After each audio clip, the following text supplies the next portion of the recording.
आजकल एक सूचना दे रहा हूँ, बहुत ज़रूरी है। आप बर्थ सर्टिफिकेट बनवाते हैं तो ये आपका ओरिजिनल है या डुप्लीकेट, इसको देखने के लिए गूगल पे ये जो है बारकोड स्कैन करें। अगर दिख रहा है तो आपका ओरिजिनल है। और दूसरी चीज़, आपको ये सारे बर्थ सर्टिफिकेट हैं हमारी पूरी फैमिली के। अभी जैसे कि ये मेरा 2014 में बना हुआ है, तो अगर कुछ आपको देखना है तो ये नंबर डालने पड़ते हैं, इनको डाल के चेक करना पड़ता है। और ये सब CRS के थ्रू बने। CRS एक साइट है, क्या बोलते हैं, हाँ, तो ये जैसे है ये CRS के थ्रू बने हैं। तो जैसे स्कैन करते ही हमारे सामने आ जाता है। और ये भी CRS के थ्रू बना है, तो बारकोड स्कैन नहीं हो रहा है।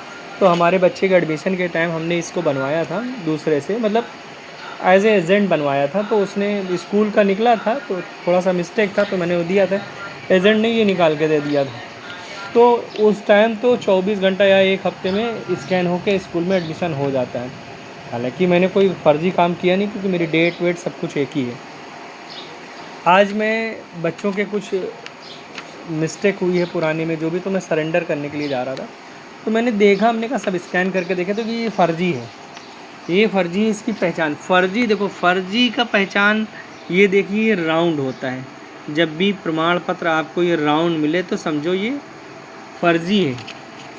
और ये ओरिजिनल है, देखो अंडाकार। यही एक ख़ास पहचान तो हमने यही पकड़ी है फिर भी। और दूसरा देखिए, अगर नगर पंचायत का भी हमारे पास होगा, जैसे ये नगर पंचायत का है दूसरे बच्चों का, इसका भी तो अंडाकार है। तो फॉर्म नंबर संख्या 1 होती है और फॉर्म ये 5 होता है। ओरिजिनल है। और डुप्लीकेट का पहचान ये देखिए, डुप्लीकेट में राउंड है। यही सारी प्रॉब्लम्स हैं। तो किसी एजेंट के थ्रू ना बनवा के आप डायरेक्ट बनवाएं, बेहतर है। उसके लिए आपको दौड़ना पड़ सकता है। उसके सिस्टम अगर आपको नहीं पता है, कानून लॉ, तो आप मुझसे बात करके जान सकते हैं। मैं पूरे सिस्टम को बता दूंगा कैसे बनता है। चाहे कोई 70 साल का हो, चाहे कोई 80 साल का हो। अभी हाल फिलहाल में मेरी बहन 50 साल की है, जो अनएजुकेटेड थी, कभी स्कूल गई नहीं थी। उसका कोई प्रूफ नहीं था, लेकिन उसके गांव, मतलब जहां उसकी शादी हुई थी, वहाँ के प्रूफ थे। मैंने उसके थ्रू बनवाया, क्योंकि मुझे लॉ और रूल्स पता है। तो मैंने पूरे लॉ और रूल को फॉलो किया। तो तकरीबन 800 रुपये एक बर्थ सर्टिफिकेट में खर्च आते हैं। तो फिर करके मैंने अभी बनवा लिया है।